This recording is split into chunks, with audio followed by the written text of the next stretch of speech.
ba kan ram cha nak zai zada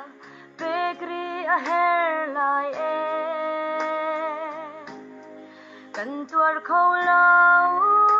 kan ruột khâu lâu bôi pa fanu fa pa chỉ sen lệ nun liam dầu a kan dir pe sang lo kan le a chang pathian a bel chỉ sen ao ni chun bôi pa na sin na bia chim trung kan ram leng le voi cho chỉ sen ni na sin na bia chim về se kan du bầu chan ding dang kan nghe lo về bôi pa nang ma long hi kan in bầu chan câu e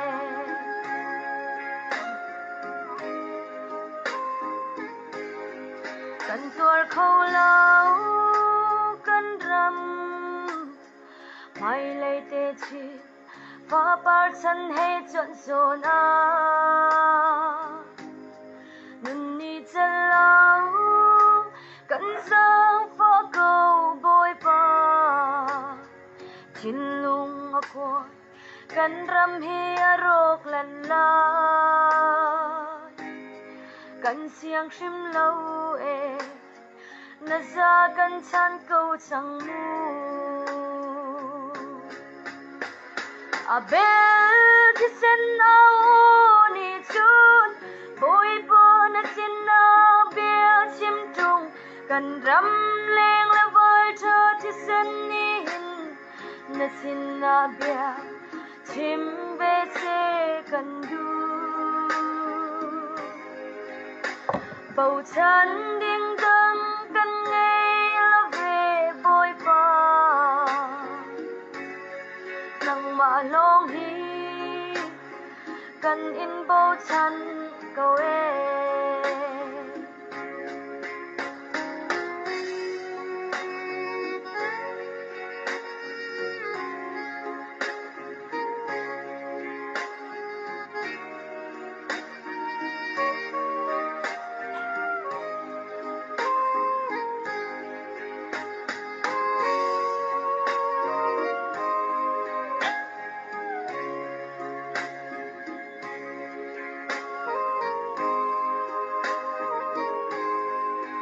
ram đâm lại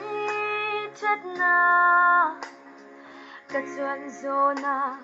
liên ngân bắt thiên cả thằng cha